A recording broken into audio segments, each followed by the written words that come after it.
Joe was a quiet man who lived on the outskirts of a town that had long forgotten him. He was peculiar not just because of his reclusive nature, but because of his eyes, or rather, the lack of them. Where his eyes should have been were tufts of cotton, soft and cloud-like, as if someone had plucked pieces of the sky and stuffed them into his sockets. No one knew how it happened, not even Joe. All he remembered was waking up one day with his vision gone, but his life oddly clearer. At first, Joe mourned his sight. He stumbled around his small cabin, knocking over furniture, cursing his new condition. But as days turned into weeks, something strange began to happen. The cotton in his eyes wasn't just filling the void it was seeing in a way he couldn't explain.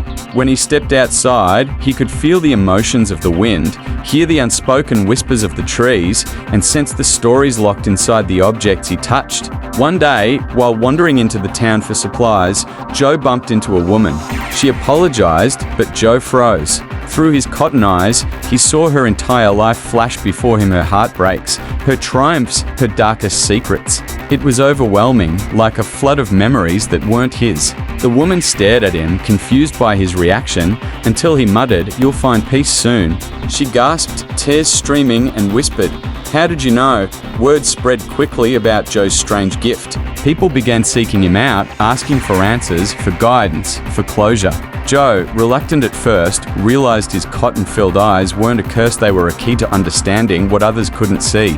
He became a local legend, a man who could see into the soul without ever meeting someone's gaze. But the cotton came with a price. The more he used his gift, the more he felt a strange pull towards something unseen.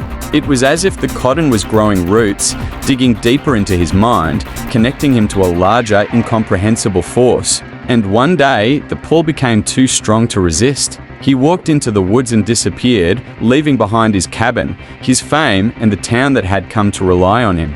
All that remained was a trail of cotton tufts, leading deeper into the forest, where no one dared to follow. Some say he became one with the force he'd always felt, while others whisper that Joe's cotton eyes finally saw the truth of the world and it consumed him.